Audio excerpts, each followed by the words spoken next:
सिद्धि ओम नमः सिद्धि।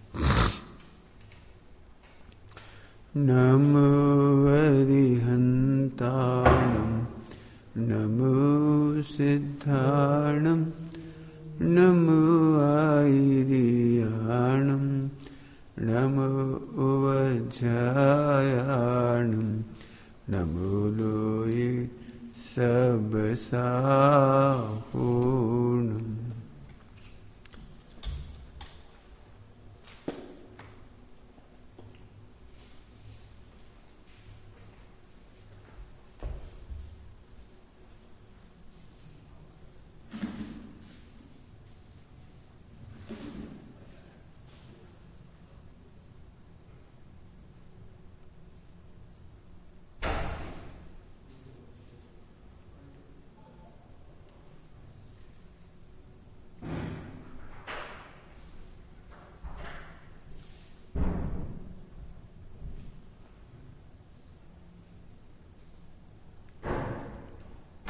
महसमय साराये स्वानुभूत्या चकास्ते चिस्वभावाय भावाय सर्वभावान्तरच्छिदे।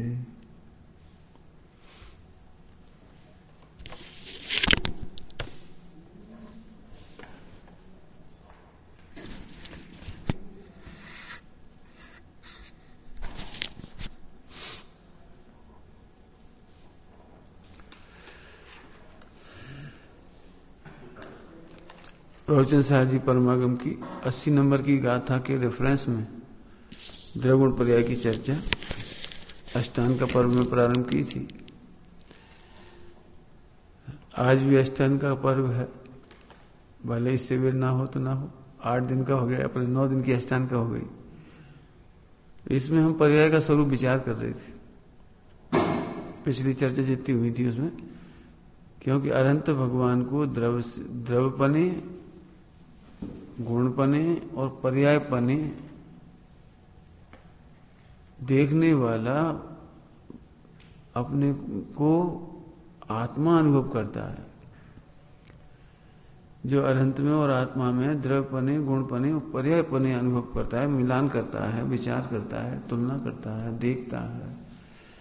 यह अनंत भगवान को द्रवपने, गुणपने, पर्यायपने, पने की शब्द की चर्चा है। वो उस पने को बताने के लिए इतनी सारी अपन ने बहुत सारे पॉइंट चलाए अभी तक, तो आज उससे आगे चर्चा करेंगे।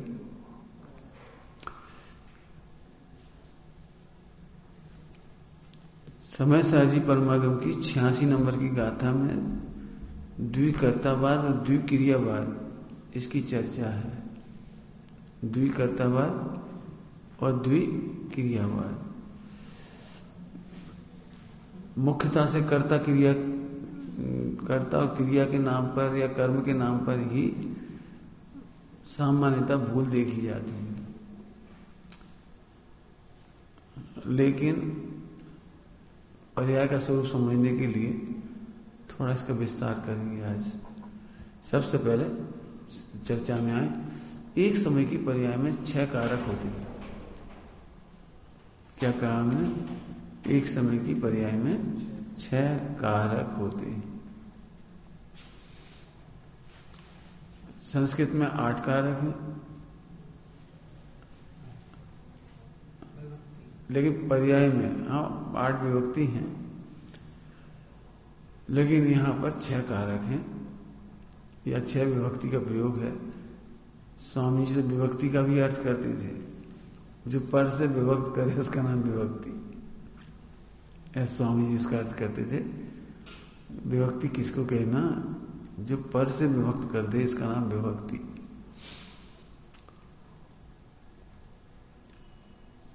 अभी पढ़ा था, उसी की खुलासा कर रहा हूं। उसमें एक बहुत अच्छा शब्द आया, जो पर्याय होती है, ध्यान से सुनना, पर्याय होती है वो संबोधन और संबंध से निरपेक्ष होती है। इसमें एक सूत्र है, पर्याय कैसी होती है? संबंध और संबोधन से निरपेक्ष होती है। ये पर्याय का स्वरूप ध्यान रखना। हम पर्यायपना पढ़ा रहे हैं आपको, पर्याय नहीं देखने की बात कर रहे हैं। जो लोग भगवान की पर्याय में केवल ज्ञान और अपनी पर्याय में अल्प ज्ञान, इसका मतलब समानता नहीं देखी आपने, पर्याय बने। केवल ज्ञान भी संबंध और संबोधन से निरपेक्ष है और हमारा अल्प ज्ञान भी संबोधन और संबंध से निरपेक्ष है। इसलिए दो विभक्ति की चर्चा नहीं करेंगे, षटकारक की करेंगे। संबंध और संबोधन क्या होता है, थोड़ा संक्षेप में समझाएंगे। संबंध और संबोधन, वस्तु के परिणमन में संबोधन की गुंजाइश नहीं होती। किसी को ऐसा नहीं कहना पड़ता है, हे माए तू अपना काम कर, वो तो कर ही रहा है, तुम बोलो तो करेगा, नहीं बोलो तो भी अपना काम करे। संबंध, ये मेरा माइक है इसलिए नहीं काम कर रहा है, ये संस्था ने खरीदा है इसलिए काम नहीं कर रहा है। इस संबंध से कोई लेना देना नहीं इसमें। ये राष्ट्रपति के भवन में होता इसलिए अच्छा चलता, ऐसा कोई संबंध नहीं इसमें। शक्कर मीठी है, दूसरा दृष्टांत सरल, शक्कर मीठी है, दरिद्र के घर में हो तो मिठास कम हो जाएगी, और राष्ट्रपति के यहाँ शक्कर का वही दाने होंगे तो ज्यादा मिठास होगी, ऐसा नहीं है। राष्ट्रपति के संबंध से शक्कर में कुछ फर्क नहीं पड़ता, गरीब के यहाँ झोपड़ी में डालने पर भी फर्क नहीं पड़ता, संबंध का कोई फर्क नहीं पड़ता। और संबोधन, संबोधन की जरूरत ही नहीं पड़ती। पोतगल में कौन संबोधन करता है, स्पर्श रस गंध वर्ण के परिणमन के लिए कौन संबोधन करता है, कोई संबोधन नहीं करता। धर्म धर्माकाश काल में कौन संबोधन करता है, कोई नहीं करता। ये चर्चा हुई, तो दो का तो बात खुलासा हो गया, संबंध और संबोधन की जरूरत नहीं पड़ती। इसको हमने क्या कहा, पर्याय संबंध और संबोधन से निरपेक्ष होती है। क्या बोला हमने प्रकाश जी, संबंध पर्याय संबंध और संबोधन से निरपेक्ष होगी। जिस हमने सिद्धांत समझा है, फायदा क्या हुआ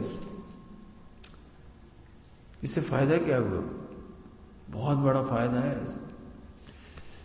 आप ये मत सोचो हम कांजी स्वामी के शिष्य हैं इसलिए हमें सम्यक दर्शन हो जाएगा, हम महावीर भगवान के अनुयायी इसलिए सम्यक दर्शन हो जाएगा, हम समय सार जी पढ़ रहे हैं इसलिए हो जाएगा। समय सार के संबंध से, कांजी स्वामी के संबंध से या महावीर भगवान के अनुयायी होने के संबंध से सम्यक दर्शन नहीं होगा। समझ में जनरली एक गर्व होता है ना, गर्व तुम क्या समझो, मैं सोनगढ़ का अनुयायी हूं, ऐसे सोनगढ़ के अनुयायी होने से सम्यक दर्शन का संबंध नहीं है। यदि ऐसा हो तो नारकियों को तो सम्यक दर्शन ही नहीं होगा, तो तिरंच गति वालों को तो सम्यक दर्शन ही नहीं होगा। माने आप इस गौरव का अनुभव मत करो मेरे संबंध किससे। आपकी एक आध बार नरेंद्र मोदी से बात हो जाए फोन पर, तो ऐसा मत समझो मैं बहुत बड़ा हो गया, संबंध के कारण मैं बड़ा नहीं होता। ये बहुत बढ़िया बात है। इसीलिए तिरंच का भी सम्यक दर्शन हो जाता है, उसको नारकी को भी सम्यक दर्शन हो जाता है, गरीब को भी हो जाता है, अजयन को भी हो जाता है। क्या कह रहे हैं, अजीब को, अजयन को भी हो जाता है। हाँ, इस स्वतंत्रता हुई। संबंध कोई बाधक नहीं है, संबंध साधक नहीं है। अहंकार नहीं करना। तुमने 1 करोड़ ग्रंथ पढ़ ली से सम्यक दर्शन होगा, कोई संबंध नहीं। जिसके लिए डॉक्टर साहब ने ज्ञानानंद स्वभावी में लिखा है, पर से कुछ भी संबंध नहीं। हम बहुत भाग्यशाली हैं, सबने शिखर जी की पावन भूमि पर रह रहे हैं, इस संबंध से कुछ नहीं होगा। यही तुम यहां नहीं भी आ पाते हो तो कहीं भी होते, हिंदुस्तान कहीं भी होते, लेकिन यदि ज्ञान का अनुभव कर रहे होते तो सम्यक दर्शन हो जाता। यहां आकर के भी सम्यक शिखर जी की महिमा मत करना, यहां आकर के भी सम्यक दर्शन के लिए ध्रुव की ही महिमा करना। समझ में। संबोधन, आप आशीर्वाद दे दो, आप बोल दो तो काम हो जाएगा, बोलने से काम नहीं होगा।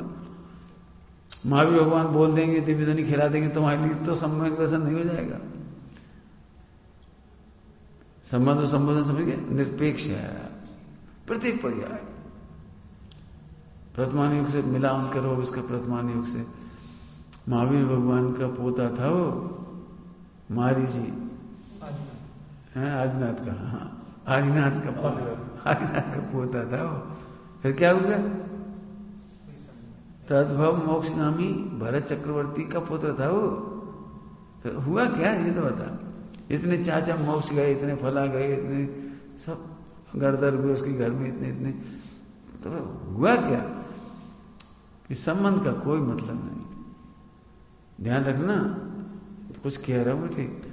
अपन ऐसा सोचे ना, अपन इस ग्रुप में हैं, पंडित साहब से जुड़े हैं, स्वामी जी से जुड़े हैं, दिन रात पढ़ रहे हैं, स्मारक से पढ़कर आए। इस तरह के जो थॉट्स हैं, इमेज है, बैकग्राउंड है, ये भूल जाना। क्यों? आत्मा निरपेक्ष रूप से महान है। क्या कहा हमने? आत्मा निरपेक्ष रूप से महान है। और कोई जयपुर पढ़ गया इसलिए कुछ नहीं हो गया उसमें। नहीं पढ़ के आते तो आत्मा में कोई कमी नहीं हो जाती। पढ़ना नहीं, ये नहीं कह रहे हम, लेकिन संबंध नहीं देखना। तुम क्या समझते हो? 2% के आदमी हो, मैं तो तुम कौन? तुम माने कौन? शरीर की आत्मा। आत्मा अनादि अनंत पवित्र है। क्या कहा? अनादि अनंत ग्रेट है। समझ में आया? और भी लगा लेने इसी तरह से। सम्यक दर्शन हो तो आत्मा महान है, ऐसा कोई संबंध नहीं। सम्यक दर्शन नहीं हो तो भी आत्मा निरपेक्ष रूप से महान है।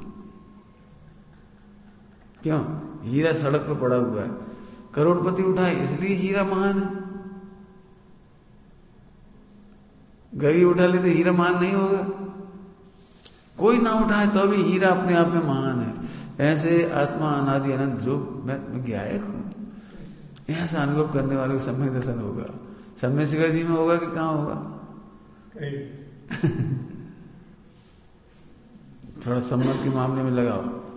पर द्रव्य, पर क्षेत्र, पर काल और पर भाव लगा लेना।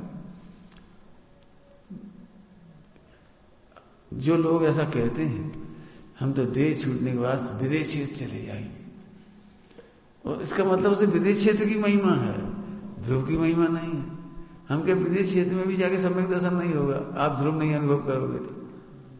समझ में आया कुछ? मैं विदेश क्षेत्र से आया हूं या विदेश क्षेत्र जाने वाला हूं या स्वर्ग जाने वाला हूं, इससे आत्मा महान नहीं होता। इससे तुम महान नहीं होते, तुम ऑलरेडी महान हो। वहां जाकर के भी अपनी महानता, अपनी प्रभुता का अनुभव करोगे तो सम्यक दर्शन होगा। कभी मत सोचो स्वर्ग चली आएगी तो क्या कर लोगे? वहां की प्रभुता का ही अनुभव करना पड़ेगा। विदेश क्षेत्र चले जाएगी तो हो क्या जाएगा? इसमें तुम्हें पुण्य की महिमा आई, पर क्षेत्र माने विदेश क्षेत्र की महिमा आई, लेकिन स्व क्षेत्र में भगवान आत्मा है उसकी महिमा नहीं आई, सम्यक दर्शन नहीं होगा। संबंध संबोधन कहां घटाना समझ गए? क्या करूं मैं, बहुत अच्छा आत्मा हूं, लेकिन पंचम काल है, तो पंचम काल ने भी आत्मा की प्रभुता कम नहीं कर दी। आत्मा की गुणवत्ता कहो, ध्रुव स्वभाव कहो, कम नहीं हो गई वो। जैसे चमचमाते हुए करोड़ रुपए का रत्न धूल में पड़ा हो तो भी रत्न का कुछ कमी नहीं हुई, ऐसे मेरे में कुछ कमी नहीं पड़ी। आगे समझ में आया? तो संबंध और संबोधन में से ये बैराग निकालना है अपने को। आत्मा को निरपेक्ष महान अनुभव करो। आत्मा को मतलब अपने को महान अनुभव करो। तुम्हें ऐसा नहीं लगना चाहिए ये हम 2 महीने रही हमें भाग्यशाली दे रहे, व्यवहार है वो अलग चीज, लेकिन तुम्हें तो नहीं लगना चाहिए आत्मा महान है। महान है, उसे महान अनुभव करो, ये कीमती बात है। बहुत ध्यान रखना हो, निरपेक्ष अनुभव करना। ठीक, अब 2 की बात और करना है। 2 मतलब कि अच्छा है, कर्ता कर्म करण संप्रदान अपादान अधिकरण। आए समझ में? सुनना ध्यान से, इसको हटा लो, ठंड नहीं। इधर थोड़ी, इधर थोड़ी दूर सुनने जा रहे हैं ना। बहुत जोरदार बात। अब जी षटकारक के नाम तो सुने, अपन तो काम की बात करेंगे, अब इतना विस्तार करेंगे तो 1 महीना लगेगा उसमें। एक कारक की चर्चा पूरी तो नहीं करेंगे, लेकिन एक पर्याय में स्वतंत्र षटकारक होते हैं। स्वतंत्र षटकारक का मतलब, यदि बहुत सरल भाषा में कहे, इसका मतलब उसे किसी की जरूरत नहीं। क्या सार निकला? स्वतंत्र षटकारक माने अरे इसी में तो करता है, बाहर का करता की जरूरत क्यों? अच्छी जरा टेक्निकल भाषा में कहो, जब इसी का करता इसी में ही है तो निमित्त का करता ही क्या जरूरत? क्या कहा? निमित्त हो भले ही लेकिन करता नहीं है। क्या बोला? करता नहीं, क्यों? अपने आप में खुद ही करता है ना। ये आंख अपना काम खुद कर रही थी, इस आंख की क्या जरूरत है? नाक की क्या जरूरत है? बनी रहे आंख और नाक बनी रहे, लेकिन इसके कार्य के लिए ये थोड़ी करती है। ऐसे ही प्रत्येक पर्याय अपना कार्य करने में समर्थ है। पूरे विश्व के निमित्त के कर्ता पने की जरूरत नहीं है। क्या बोला मैं? निमित्त के कर्ता पने की जरूरत नहीं है। देखो परिभाषा बड़ी सुंदर लिखी है।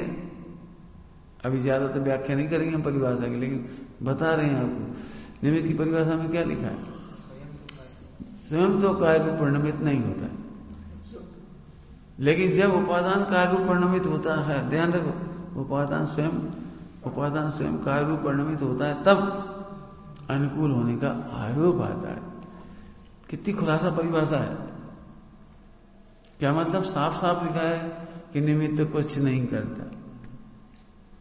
जब यहां काम होता है तब अनुकूल होने का आरोप आता है। जैसे थोड़े घटा के बताते हैं आपको, क्योंकि प्रैक्टिकल घटा ना, अभी भी आपको किसकी महिमा आती है ध्यान रखना। अभी चरणानी की बात नहीं चल रही। चरणानियों में आप स्मारक की महिमा कहोगे, स्वामी जी की महिमा कहोगे, चरणानियों की शैली में आप ग्रंथों की महिमा कहोगे, कहना चाहिए। लेकिन यहाँ तो द्रव्यानी की बात चल रही है, सम्यक दर्शन की बात चल रही है। भगवान को, अनंत को द्रव गुण पने से, द्रव पने गुण पने और पर्याय पने से अनुभव करो, मिलाओ अपने को।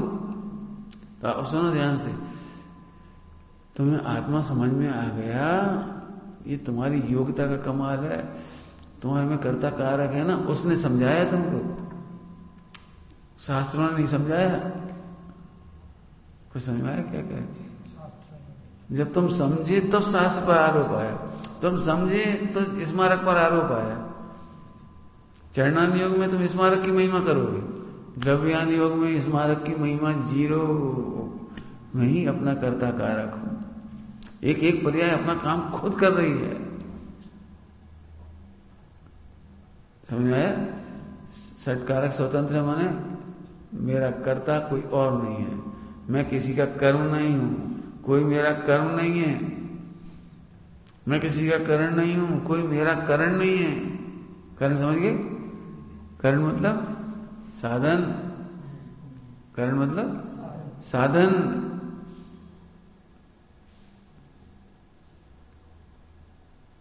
क्यों? तुम ज्ञान से भी जानते हो और शास्त्र से भी जानते हो, है ना? दोनों से जानते हो। अब प्रवचन से जान रहे नहीं, अभी हम समझा रहे, तो प्रवचन से जान रहे कि नहीं जान रहे? अब तुम्हारी अंदर अंदर ही समझ में आना चाहिए। ओहो मैं समझ रहा हूं तो इस पर आरोप आ रहा है। कहने में ऐसे ही आरोप आएगा, लेकिन सुनो, विश्व में यदि स्वयं नहीं समझे तो पूरा विश्व समझाने में असमर्थ है। तुम खुद नहीं समझो तो हम तो छोड़ो, भगवान महावीर स्वामी की दिव्य ध्वनि कर रही होती नहीं, वे भी असमर्थ है। इसका मतलब जब भी तुम्हें आत्मा समझ में आता, तुम्हें अपनी महिमा आना चाहिए। ओ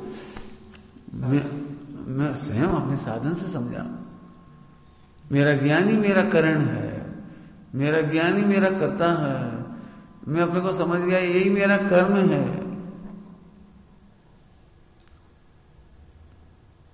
साधनों की तलाश में व्यग्र क्यों होती हो? क्या कहा? साधनों की तलाश में व्यग्र क्यों होती हो? कहां चले जाए, कहां ढूंढे, कोई सम्यक दर्शन करा दे, मैं कहां चला जाऊं, किसकी सेवा करूं, किसके चरणों में गिर पड़ूं, कौन मुझे पढ़ाएगा, इतने बेचैन क्यों होती हो? ठीक है, चरणानी की शैली में ऐसा कहा जाता है। लेकिन महिमा सुनो, सम्यक दर्शन के लिए तुम्हें कहीं जाने की जरूरत नहीं। मेरो धनी नहीं दूर दिसंतर मोही में है सूजत नीके। नीके समझते हो? अच्छे से दिख रहा है।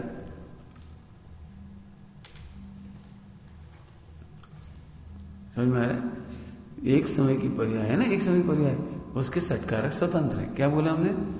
एक समय पर्याय उसके सटकारक स्वतंत्र है। इसका क्या मतलब? ये पराधीन नहीं है। ये करण माने साधन के लिए भी पराधीन नहीं। तुम्हें रोटी खाना है, पैसे चाहिए, अब ये पराधीनता होगी। पैसा होगा तो रोटी खा पाओगे, तो नहीं खा पाओगे। लेकिन आत्मा में ऐसा नहीं है। आत्मा में सम्यक दर्शन के लिए पैसे की जरूरत नहीं पड़ती। अरे समझ आ रहा है कुछ? थोड़ा समझाता हूँ स्थूल करके। प्राय करके लोगों को ऐसा लगता है भैया हम गरीब आदमी, अब धर्म कैसे करें? धर्म तो पैसा वालों का धर्म है, वे दान कर लेते हैं, हम पे पैसा नहीं। रुको, धर्म करने के लिए पैसा कारण नहीं है, दान देना कारण नहीं है, कारण माने साधन नहीं है। अब शास्त्र खरीद लेते तो हमें धर्म हो जाता, तो शास्त्र कारण ही नहीं है। कुछ भी नहीं चाहिए, ये कह रहे कुछ भी नहीं चाहिए। अब द्रव्यानी थोड़ा तीखा होता है, चरणानी में थोड़ा अच्छा लगता है।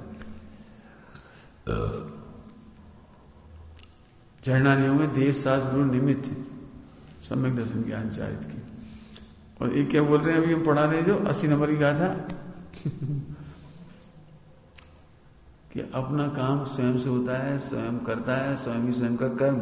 सम्यक दर्शन किसका काम है? स्वयं का ही। किसके लिए कर रहे हो? अपने लिए, अपने लिए।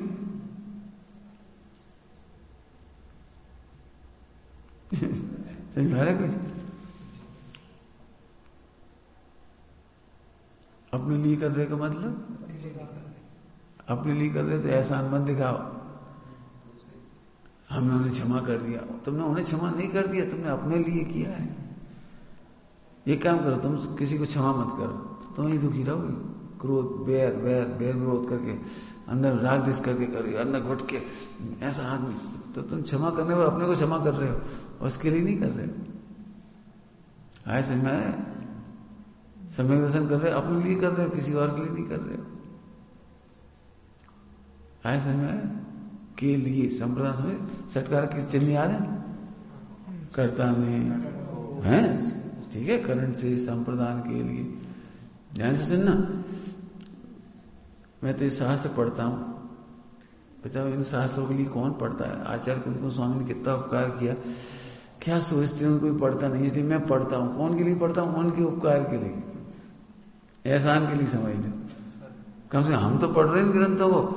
आचार्य कुंकुम साहब को कुछ तो लगेगा कि हाँ हम पढ़ रहे हैं उनके लिए। तो उनके लिए नहीं पढ़ रहे, अपने लिए पढ़ रहे। हाँ, अपने कल्याण के लिए पढ़ रहे हो, एहसान मत दिखाओ। कोई पूजा नहीं करता, मैं पूजा करता हूं तो भगवान के लिए। भगवान के लिए नहीं करते तुम पूजा करते अपने लिए करते हो, समझ गए? सब तो ऐसे यहां लगाओ, एहसान मत दिखाओ। मैं एक सम्यक दृष्टि में, तो सम्यक दृष्टि में तो तुम अपने लिए हो, भगवान के लिए क्या हो रहे? तुम सम्यक दृष्टि तो अपने लिए हो, दूसरों के लिए क्या फायदा? सारी समाज को समझना चाहिए मैं सम्यक दृष्टि हूं। क्यों समझना चाहिए? तुम अपने लिए हो कि उनके लिए हो? क्यों? सम्यक दर्शन का आनंद तुम ले रहे हो, मोक्ष ले आओ, तो समाज को कितना % दे के जाओ? तो आप समाज पे एहसान क्यों दिखा रहे हो? सच्ची बात यह है कि सम्यक दृष्टि धर्मात्मा मुनि भगवंत कभी एहसान नहीं दिखाते। क्योंकि हाँ, किसके लिए किया था मैंने? क्यों? तुम 1 करोड़ रुपए कमा लो 1 साल में, तो फिर पूरे देश पे एहसान दिखाते हो क्या? एक तो मैंने 1 करोड़ रुपया कमाया, एहसान मानो मेरा। क्यों मानो? 1 करोड़ कौन के लिए कमाए? बोलो, यदि 1 करोड़ कमा लो तो तुम दुनिया पे एहसान दिखाते हो क्या? ऐसे ही रत्नत्रय मेरे लिए, आनंद मेरे लिए, ज्ञान मेरे लिए। जब बच्चे पढ़ाई नहीं करते ना, तो घर में माता पिता डांटते, हम डांट रहे तुम्हारे लिए, पढ़ लोगे तो अपने लिए करोगे, कमाओगे नौकरी लग जाएगी तो अपने लिए करोगे, हम तो चले जाएंगे, छाती में तो बांध के ले नहीं जाएंगे, तुम पढ़ोगे तो अपने लिए। कहते कि नहीं कहते? ऐसे यहाँ कह रहे, तुम थोड़ा अपन धर्म करते हैं, मंदिर आ जाते थे, लगता है मैंने बहुत बढ़िया काम किया, और स्वाध्याय सुन ली तो बहुत बड़ा काम किया, शास्त्र पढ़ा तो सब बहुत बड़ा काम किया। किसके लिए किया?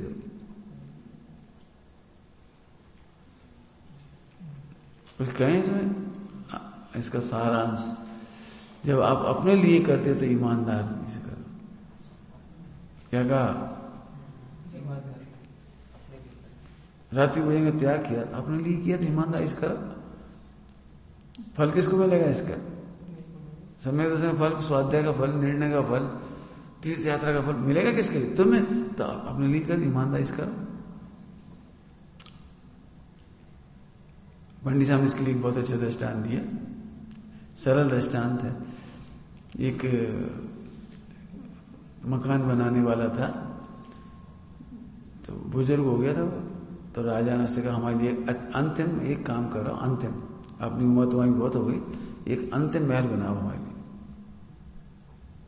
अंतिम महल बना, फिर तुम रिटायर हो जाना। बनाया उसने कारीगर ने मकान। अब बूढ़ा तो हो ही गया था, उसने बना ले, छुट्टी पाओ, चाय जैसा पानी डाल दिया, चाय जैसी वो तराई कर दी, चाय जैसा बना दिया, मैंने ध्यान नहीं दिया, जरा सावधानी पूरा कच्चा पक्का बना दिया। राजा ने महल तैयार हो गया, देखा महल, बहुत अच्छा महल लगा उसे ऊपर से देखने में। तो उसने वो कारीगर को कहा अब तुम रिटायर हो रहे तो कहाँ रहोगे, एक काम करो, ये महल तुम्हारे लिए ही भेंट, तुम्हारे लिए भेंट। अब वो रोने लगा, मर गए। क्यों? हाँ, अब उस महल को तुम्हें भोगना है, रहो उसमें। अब भूकंप आएगा तो गिरेगा, तुम भी गिरेगा। कुछ कह रहे, समझ आया कुछ? ध्यान से सुनो, फिर से शब्द तो शब्द ही है।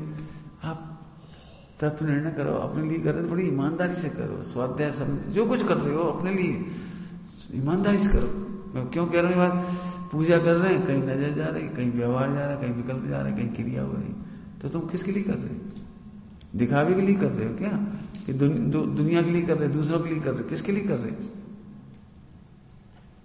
शास्त्र पढ़ रहे, प्रवचन सुन रहे, किसके लिए सुन रहे? अलर्ट होकर सुना। क्यों? फायदा किसको मिलेगा इसका? नहीं, ऐसा लगता हम दूसरों में समझ गए? हाँ, जब आदमी ऐसा सोचता हम धर्म दूसरों के लिए कर रहे हैं, दर्शन इसलिए कर रहे हैं, कोई आता नहीं इसलिए समाज के लिए कर रहे हैं। कौन हमारे लोग क्या बोल देते पता है? कौन भगवान हमारे हैं, कौन मंदिर हमारा है, हम तो किसी मंदिर में दर्शन पूजन कर लेंगे, हम कौन इस मंदिर से पढ़िए। तो ये क्या सोच रहा है? जैसे भगवान के लिए एहसान कर रहा था, ये समाज के लिए एहसान कर रहा था, रोज इस मंदिर में आके। समझ में आया? बस 3-4 एग्जाम्पल दिए, इसलिए भाव समझो। जब भी तत्व निर्णय करो, स्वानुभव करो, निरपेक्ष करो, क्योंकि वो अपने लिए कर रहे। समझ गए? पढ़ा तो पढ़ लिया, सीखे तो सीख गए, समझे तो समझ गए, नहीं समझे तो नहीं समझे। ऐसे नहीं जो कोई औरों के लिए सोच रहे थे। क्यों? आप भोजन करते हो, अब जो ऐसा खा लो, जहर हो तो जहर खा रहे, ऐसा खाते हो। क्यों? हम अपने लिए खा रहे हैं, अच्छा खाएंगे, जहर नहीं खाएंगे। ऐसे तत्व निर्णय अलर्ट होकर करो, स्वानुभव करो तो अलर्ट होकर करो, तत्व निर्णय करो तो अलर्ट हो गया। समझ में आ गई बात? तो इतनी चर्चा हुई इसमें। अब इसमें बस द्विकर्तावाद और द्विक्रियावाद वो लगा लेते हैं, अपादान अधिकरण लगा देते। मैं द्विकर्ता और द्विक्रिया काय के परिवार से समझने पर पर्याय 86 नंबर की जो गाथा है, बहुत सुंदर गाथा है, समय साजी परमागम।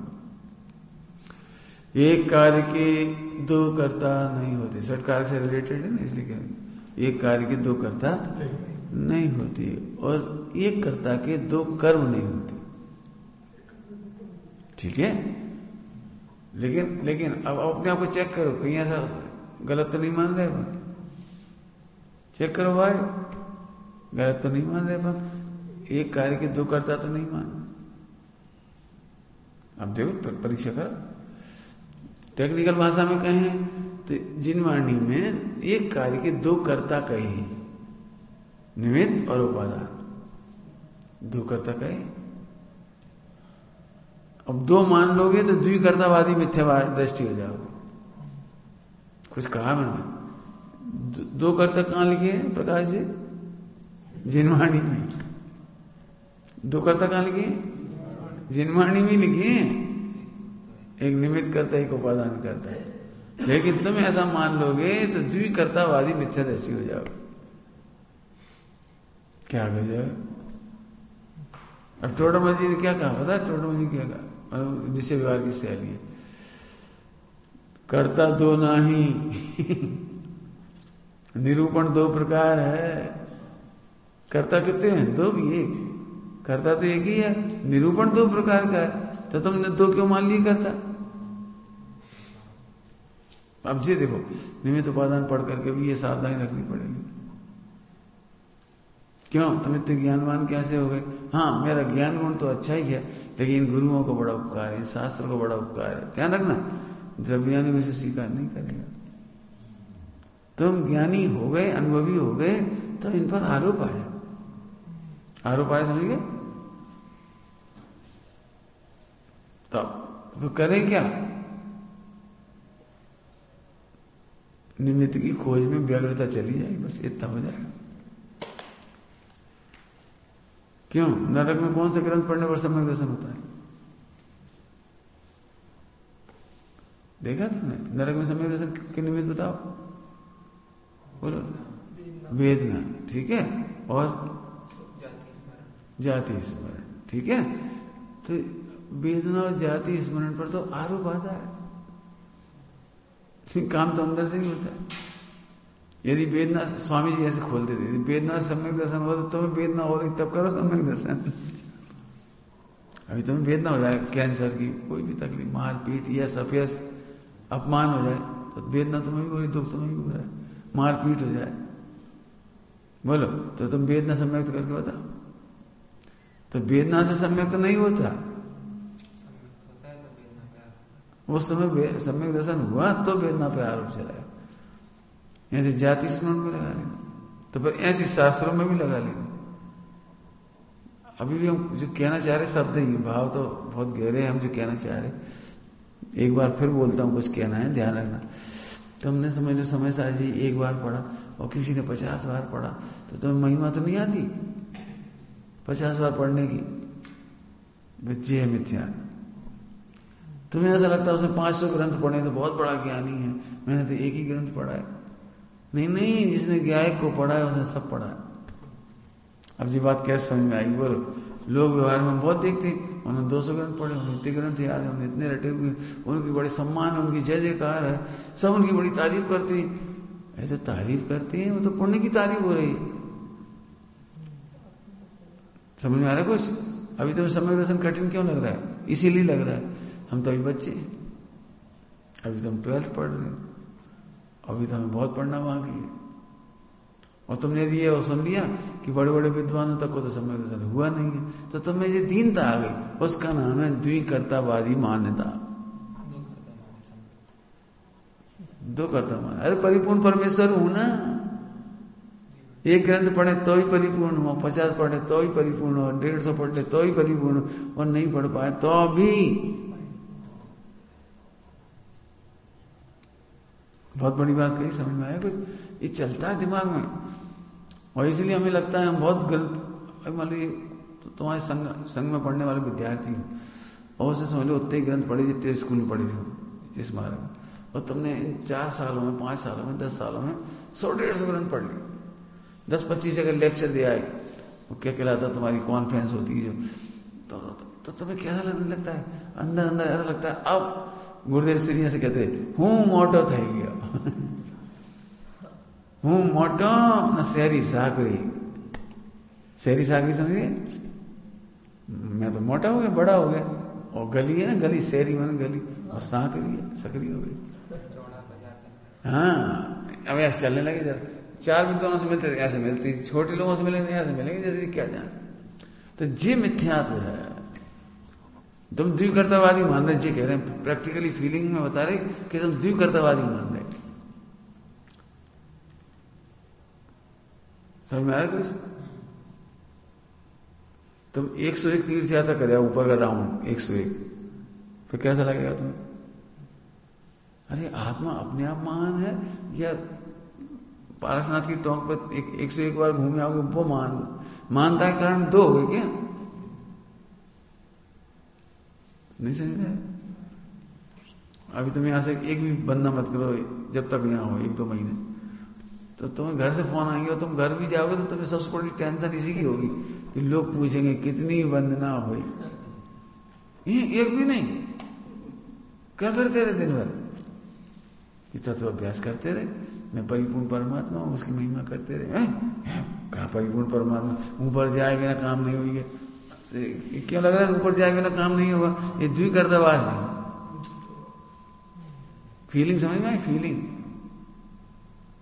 तो 100 उपवास कर लो तो कैसा लगेगा? 100 उपवास के बल पर महानता लगती है मिथ्यात्व। 100 उपवास का निषेध नहीं कर रहे, तुम्हें जितनी ताकत है कर लेना, लेकिन ध्रुव परमेश्वर तो ध्रुव परमेश्वर है, ज्ञायक तो ज्ञायक है, आत्मा तो समझ में आ रहा है? कुछ यहां से प्रैक्टिकल घटाना पड़ेगा। मैं केवल सिद्धांत की इंफॉर्मेशन नहीं करता, कर्म करण संप्रदान। तुम्हें 2 करण लगेंगे तो उपयोग भटकेगा। थोड़ी अच्छी भाषा में कहता हूं, सम्यक दर्शन कैसे होता है? निर्विकल्प स्वसंवेदन। सम्यक दर्शन क्या होता है? निर्विकल्प स्वसंवेदन, है ना? ऐसे होता है। तो तुम निर्विकल्प क्यों नहीं हो पा रहे? क्योंकि तुम 2 कर्ता मानते हो। अब निर्विकल्प कैसे हो जाओगे? 1 कर्ता मानो तो निर्विकल्प हो जाओगे, द्विकरण मानोगे तो निर्विकल्प कैसे होगा? इसलिए जरूरी है वो समझना। और ध्यान रखना, इस शब्दों में तुम सीख गए 2 कर्ता नहीं मानते, द्विकरण नहीं मानते, द्विक्रिया नहीं मानते। द्विक्रिया समझ में आई? द्विक्रिया क्या चीज है? मैं ज्ञान का भी जानने वाला हूं और शरीर को भी जानने वाला, शरीर को भी करता हूं। अपनी इंटेलिजेंसी से अपन शरीर ठीक रख रहे कि नहीं रख रहे? घर व्यापार धंधा चला रहे कि नहीं चला रहे अपने ज्ञान से? तो ज्ञान ने दोनों को 2 काम कर दिए। ज्ञान ने एक तो ज्ञान ने जानने का भी काम किया और व्यापार चलाने का भी काम करता। 2 क्रिया होगी तुम्हारी, 2 कर्म या 2 क्रिया समझ लो। तो आचार्य कह रहे नहीं, एक ही कर्म है, एक ही क्रिया करता है आत्मा। स्वामी इसके लिए बहुत खुलासा करते थे, पूरे जीवन बहुत खुलासा किया। एक जड़ की क्रिया, एक ज्ञान की क्रिया। देह में जड़ की क्रिया हुई और ज्ञान में ज्ञान की क्रिया हुई।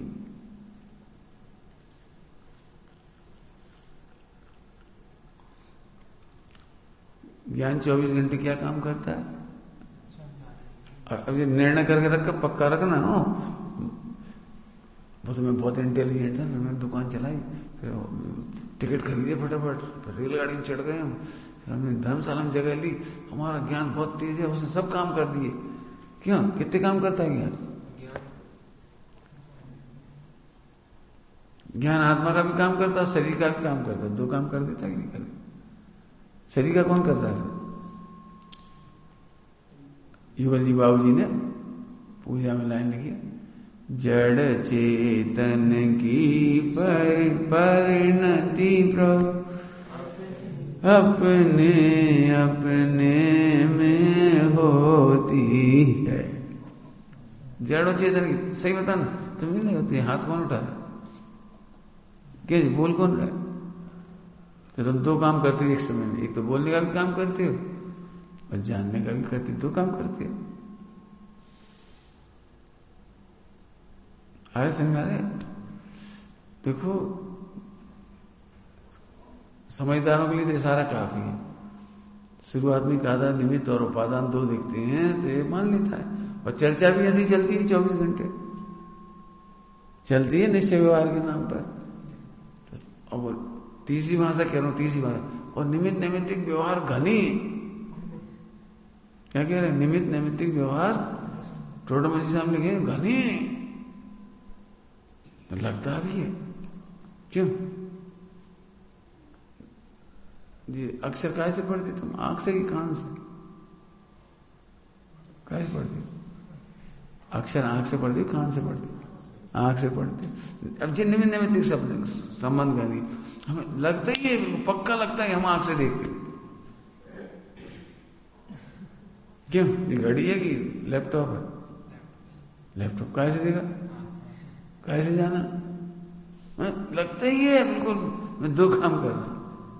या एक जानने के 2 करता हो, आंख भी करता हो, ये भी करता हो, ज्ञान भी करता हो। क्यों? दो जने मिलकर करते ना, आंख और ज्ञान दोनों मिलकर तो जानते हैं। क्यों? प्रवचन को कैसे जान रहे हैं आप? कान और ज्ञान दो मिलकर कर रहे हैं। दोनों को जान के बताओ, चलो। कान और ज्ञान दोनों मिलकर तो जान रहे हैं, प्रवचन को समझ रहे हैं। इसका नाम मिथ्यात्व है।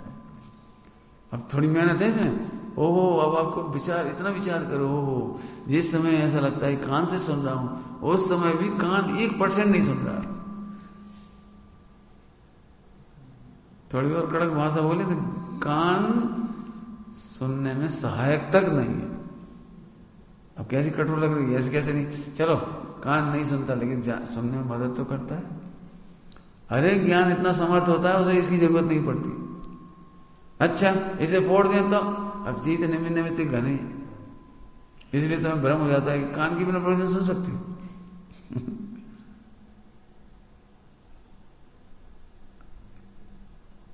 समझ में आ रहा है भैया?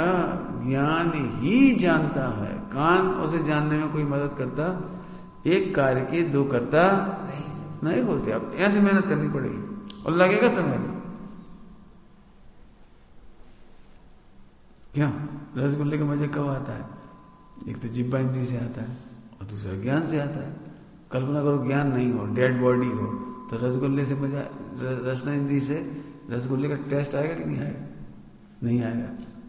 तो इसका मतलब क्या चाहिए कि रसगुल्ला भी चाहिए, जिब्बा भी चाहिए और ज्ञान भी चाहिए। तो ज्ञान रसगुल्ले का स्वाद कैसे जानता है? कैसे जानता है? रसना इंद्री से हैं? और कैसे समझ में आएगी कि रसना इंद्री जड़ है, 1% भी मदद नहीं करती। रसना इंद्री तो जानती ही नहीं है और ज्ञान इंडिपेंडेंटली रसगुल्ले को जान लेता है। थोड़ी मेहनत है, थोड़ी समझ आती है। ज्ञान कैसे जान लेगा? बोलो कुछ। ज्ञान रसगुल्ला नहीं होने पर भी जान लेता है। क्या कहा हमने? जिब्बा पे रसगुल्ला है तो ज्ञान जानता है, इतनी पराधीनता भी नहीं है। तुमने 2 महीने पहले एक रसगुल्ला खाया था, एक आज खाया, तो आज का रसगुल्ला मुंह में, इसका स्वाद आ गया। तुमने फौरन कहा जी अच्छी नहीं बनी, तो तुम्हें कैसे पता लगा अच्छी नहीं बनी? इसका मतलब 2 महीने पहले रसगुल्ले का ज्ञान है अभी।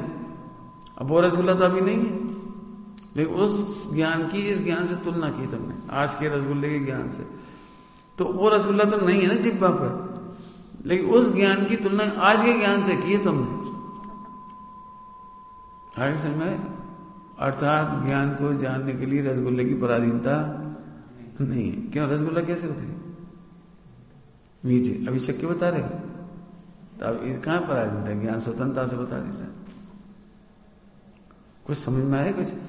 हाँ, गजब है, गजब है। सम्यक दर्शन करने के लिए परिभाषा कितनी सुंदर है। ज्ञान स्वाधीन है, प्रत्येक पर्याय अपने आप होती है, उसमें कुछ करने की जरूरत नहीं।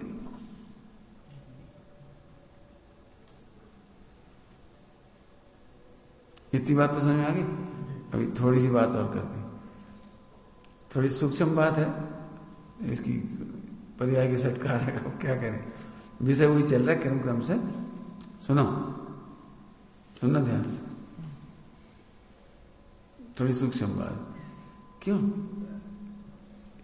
ज्ञान गुण का परिणमन के सटकारक अलग और चारित्र के सटकारक अलग और श्रद्धा के सटकारक अलग। क्या बोला हमने? हाँ, परिणमन है, 3 परिणमन है ना, 3 ज्ञान दर्शन चारित्र, तीनों के परिणमन के सटकारक अलग अलग है। ठीक है? इसीलिए ज्ञान श्रद्धा के और चारित्र के परिणमन के लिए निश्चिंत रहता है।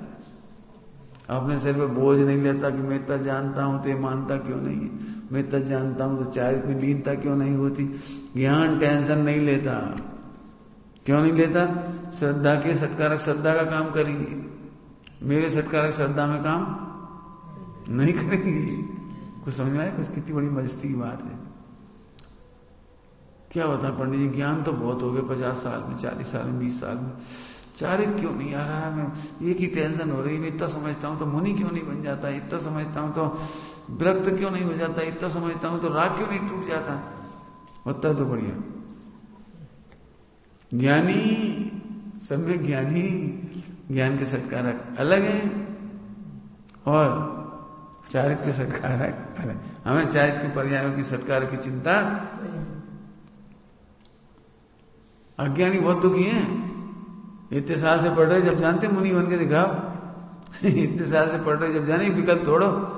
इतने सालों से पढ़ रहे, जब जानते तुम्हें संयम होता। ये तो संयम के सत्कारक अलग है और ज्ञान के सत्कारक। बड़ी लड़ाई बढ़ गई। सत्कारक की चर्चा बहुत जबरदस्त है, बहुत है। इसकी चर्चा तो कोलकाता में बहुत हुई विस्तार से, बहुत मजा आया उस समय, बहुत सूक्ष्मता से चली पूरी बात। अभी तो उसका सार सार बता रहे, समझ में आ रहा है कुछ? अभी तो मैं टेंशन क्या होती, मैं इतना जानता हूं तो फिर ऐसा क्यों नहीं हुआ, क्यों इतना जानता हूं तो फर्स्ट पास क्यों नहीं हुआ। तो फर्स्ट पास होने वाली पर्याय के सत्कारक अलग है और जानने की पर्याय के सत्कारक अलग। करोगे क्या? कई बार अपन कहते हैं जानते हैं तो मानते क्यों नहीं? क्यों बोलो भैया, जानते हैं तो मानना चाहिए कि नहीं मानना चाहिए? बोलो भैया, यदि अपन सही जानते हैं तो सही मानना चाहिए कि नहीं मानना चाहिए?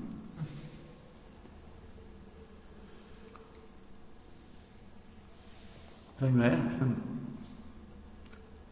स्वामी जी के ऊपर एक चर्चा बहुत आई, फिर डॉक्टर साहब ने उसका प्रश्न बनाकर उनसे पूछा था, इंटरव्यू लिया डॉक्टर साहब ने, उसमें पूछा था आपके बारे में एक आरोप है सारे देश में कि आप चर्चा बहुत करते हो लेकिन चर्या नहीं करते। आपकी चर्चा और चर्या में, माने कथनी और करनी में अंतर है।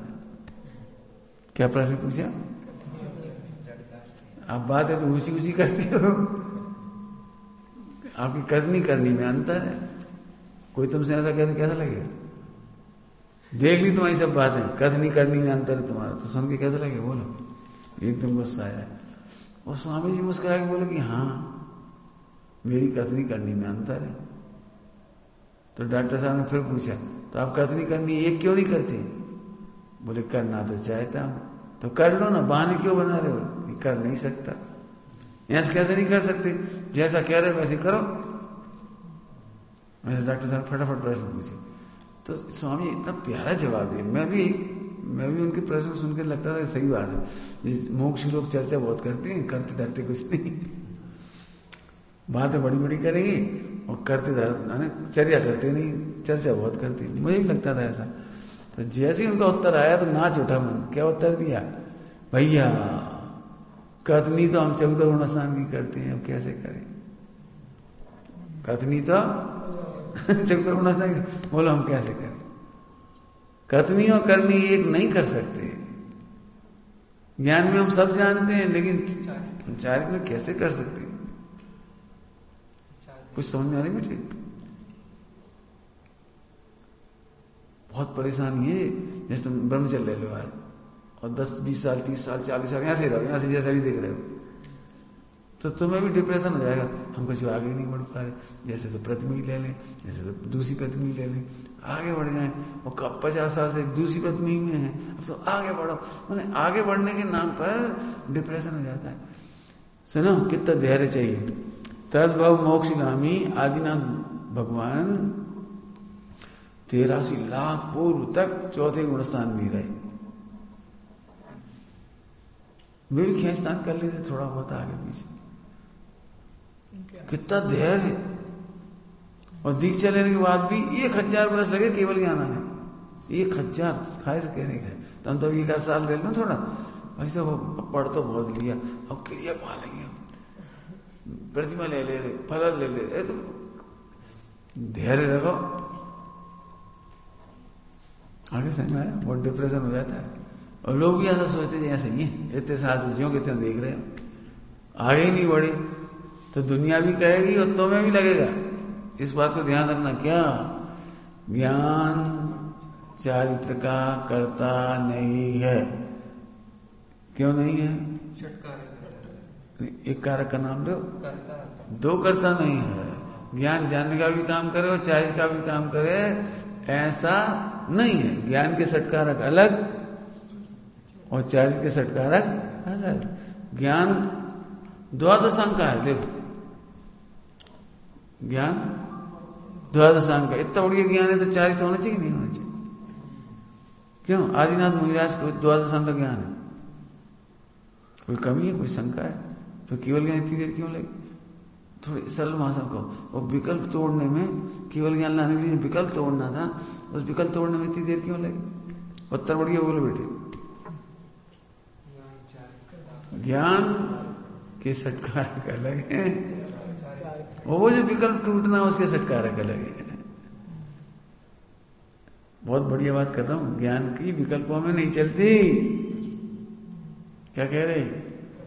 ज्ञान की विकल्प तोड़ने और जोड़ने में चलती नहीं। तो मैं अपने आप पे शंका होगी, जब मैं जानता हूं तो ऐसे भाव क्यों आ रहे हैं? हाँ बोलो, क्यों आ रहे हैं?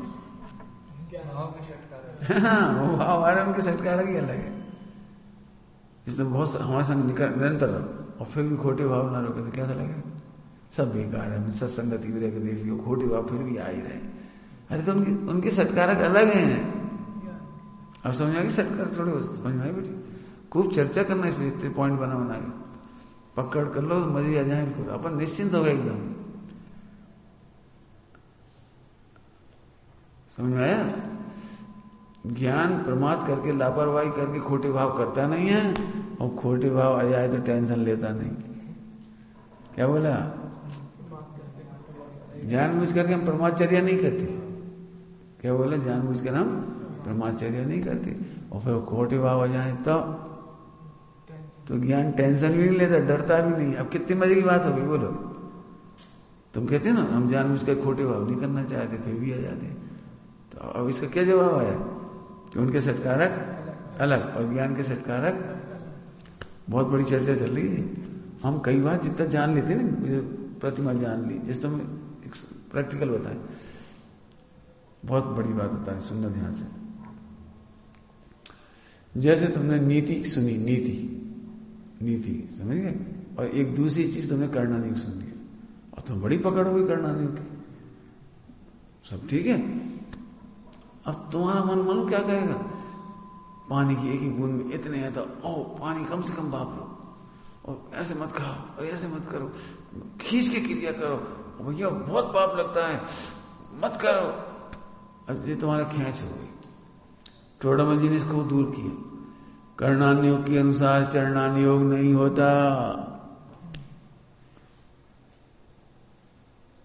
समझ में आ गया कुछ? कर्णान्योग के अनुसार चरणान्योग। तो मैं इसलिए तो प्रश्न खड़ा हुआ था आज, जब दिगंबर मुनिराज में से निकलेंगे तो क्या डालियां पत्ते उनके शरीर को छुएंगे कि छुएंगे? तो क्या कच्ची मिट्टी पैर रखेंगे, यहां रखेंगे? कौन सा रत्न पत्थर ही मिलती है, परिमर्दित मार्ग मिलता है, उस पर भी चलते हैं। क्यों? पानी में इतने जीव हैं, तो अनछने पानी में मुनिराज पैर रखेंगे कि नहीं रखेंगे? अब कर्णान्योग से देखोगे तो बहुत जीव राशि है, सही बात है, लेकिन नौका विहार भी करना पड़ती है।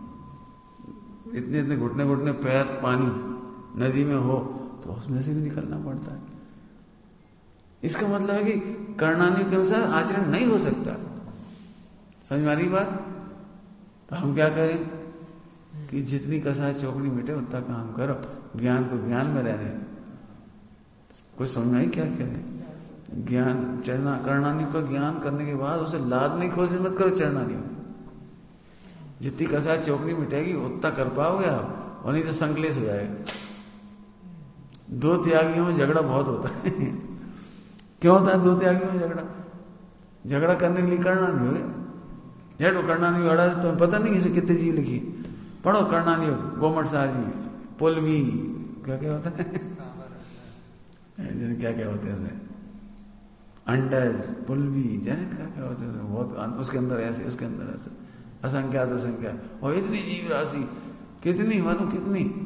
आलू, समझ, आलू देखा, एक सुई लिया और आलू के ऊपर रखो बारीक नोक, और इस नोक पर इतने जीव हैं, 3 काल के सिद्ध से असंख्यात गुणी। तुम जानते हो पाप लगता है? अरे भैया लगता है, सब पता है कि चरणानियों में जितनी कसाई मिटेगी उतना आचरण होगा। याद रखना, स्वच्छंद होना नहीं है और डरना भी नहीं, टेंशन नहीं करना। ध्यान रखना, आचरण के नाम पर दिन भर टेंशन करना, संकलित करने से कोई धर्म नहीं हो जाता। कसा चौड़ी नहीं मिटी तो कैसे करोगे बोलो? जैन दर्शन अद्भुत है, जितनी योग्यता है, जितनी कसा मिटी उतना आचरण करो। क्या अर्थ करा मैंने? ज्ञान चारित्र का कर्ता नहीं है। तो हम यही करेंगे जितना हमें जानकारी हो जाती है ना उसे हम लगाना चाहें। ऐसी नीति वाली बात लगा लो, सोए वाली बात, समझ गए? सोए वाली बात नीतियां सुनने में बहुत अच्छी लगती है, 100% पालन करके बताओ सारी। सुभाषित पालन करके बताओ। क्यों नहीं कर सकते? हमने बहुत पढ़ी, हम नहीं पढ़ी तो मुझे इतना दुख होता था तुम्हारी उम्र में, छोटी उम्र में, ये भगवान में कितनी ऊंची ऊंची बातें पढ़ रहे हैं, अपने जीवन में कुछ नहीं है, न इतनी ऊंची सोच है, न इतनी समझ है, न समर्पण है, न त्याग है, न वैराग है, ऊंची ऊंची बातें पढ़ के अब दुखी होते रहते बस। तो जिनवाणी दुखी होना नहीं सिखा दी। सुनो, नीति में से चारित नहीं आता है, चारितवान की नीति आती है। कुछ कहा आपने? क्या कहा? नीतियां सीखने से और नीतियां उसको पढ़ लेने से चारित नहीं आ जाता, लेकिन चारितवान होगा, पंचम गुण स्थान होगा, चौथा होगा, सम्यक दृष्टि होगा, तो उसको नीति होंगी उसके पास। गुरुदेव श्री नीति वाक्य पढ़ पढ़ के जीवन अपनाते थे कि उनके सहज थी वो नीतियां सारी। आगे समझ में आया? इस षटकारक की बात है, ऐसे लगाना द्विकर्ता, द्विकर्म, द्विकरण, दो करण नहीं है, एक ही साथ है। इसका क्या मतलब निकला? ध्यान सुनना, कुछ शब्द बोल रहा हूं। इसका मतलब मेरी प्रत्येक पर्याय अपने कार्य करने में पूर्णतया संपन्न है, समर्थ है, व्यवसायी है। तो सर, ये पर्याय गीत गाने से क्या फायदा? प्रत्येक पर्याय अपना कार्य करने में समर्थ है, व्यवसायी है, शक्ति संपन्न है, अपना कार्य करने में पराधीन नहीं है। ऐसी महिमा करने से क्या फायदा? इससे तो पर्याय की महिमा आती है कि नहीं नहीं। ध्यान सुनना, पर्याय का विकल्प टूट करके ध्रुव दृष्टि होती है। हम तो अपने ध्रुव में मस्त रहते हैं, हमें पर्याय का कोई विकल्प नहीं। इस तरह पर्याय का विकल्प टूट जाता है। समझ में आया? अनंत भगवान को द्रवपने, गुणपने, पर्यायपने जानने से ऐसे सम्यक दर्शन होता है। क्या बोल गए? पर्यायपने जानने से आपका अपने काम नहीं बचा है। और एक काम करो, तुम पर्याय को ज्ञान कर लो, न दुखी हो तो बता देना। यही लगेगा मुझे करना चाहिए, मेरी नैतिकता है, और ये स्वच्छंदता नहीं हो जाए, फला नहीं हो जाए, मुझे करना चाहिए, और जानबूझ के तो करना चाहिए, बुद्धिपूर्वक तो करना चाहिए, विचार कर करके तो करना ही चाहिए। आप पागल हो जाओ। षटकारक का निर्णय करके करना चाहिए। निर्णय करके क्या फायदा हुआ? हाँ बोलो, बस टाइम हो गया। षटकारक का निर्णय करने से क्या फायदा होगा? पर्याय अपना कार्य करने में पूर्ण, हाँ, समर्थ है। इसलिए ज्ञान को पर्याय की, द्रव की, वो क्या नाम उसकी, श्रद्धा की, चारित्र की, किसी भी पर्याय की चिंता नहीं। Point not. एक लाइन और कह रहे, जो ज्ञान, ध्यान सुनना, जो ज्ञान अपनी ही श्रद्धा और चारित्र में कुछ नहीं करता, उसके प्रति निर्विकल्प है, तो शरीर के प्रति कैसा रहेगा वो ज्ञान? ये है निर्विकल्प स्वसंवेदन इस शरीर के प्रति। इसके षटकारक इसमें, मेरे को क्या जरूरत है इसकी? ठीक है, समय तो हो रहा है। एक लाइन और कह रहा हूं, सुनना ध्यान से है, विचार करना, बहुत मजेदार चर्चा। स्वामी जी बहुत खुलासा करते थे। स्वामी जी के प्रवचन पढ़ना षटकारक, षटकारक पर जितना बढ़िया विवेचन स्वामी जी ने दिया है, किसी ने नहीं दिया, इतने बढ़िया विवेचन। तो एक अंतिम लाइन बता रहा हूं अभी। ज्ञान गुण अपनी ही पर्याय के षटकार को करता नहीं, पर्याय के षटकार पर्याय में। ठीक है, सुनना ध्यान से। ज्ञान की वर्तमान पर्याय पूर्व पर्याय के षटकारक से भिन्न है। ज्ञान की वर्तमान पर्याय भविष्य की पर्याय के षटकारक से भिन्न है। एक समय कैसा जानता है, अगले समय क्या जानेगा, स्वतंत्र है। जल्दी बोल गए, कुछ समझ आया? प्रत्येक पर्याय अब ज्ञान की पर्याय ले रहे, श्रद्धा चाहे नहीं ले रहे, ज्ञान की एक पर्याय अपने षटकारक से जानती हो, अगली पर्याय उसकी उसी की, इसके षटकारक से, इस पर्याय के षटकारक से अगली पर्याय का काम नहीं होता। कुछ समझ आया क्या कह रहे हैं? इसका मतलब है एक भी पर्याय के षटकारकों की चिंता करने की जरूरत नहीं है। अभी अपन क्या सोचते, कल क्या होगा, अगली पर्याय में क्या होगा, कल क्या होगा, अरे होने दो। ऐसा ना हो आज हमने याद कर लिए कल भूल जाए, नहीं तो भूलने के षटकारक है तो भूल जाओ, और जानने के षटकारक होंगे तो फिर से समझ गया, बिल्कुल निर्विकल्प होकर ध्रुव दृष्टि हो गई, बस पर्याय की दृष्टि छूट गई। पंजय मुड़ा ही, बस पंजय मुड़ा छूट गया। क्यों? पर्याय में कुछ करने को दिखाई नहीं दे रहा। क्या बोला मैंने? पर्याय में कुछ हेर फेर, कुछ चेंज, कुछ सुधार, बनाओ बिगाड़, कुछ करना दिखाई नहीं दे रहा है, इसलिए ध्रुव दृष्टि हो गई। समय दर्शन कैसे हो गया? 80 नंबर की आधा समझ आए?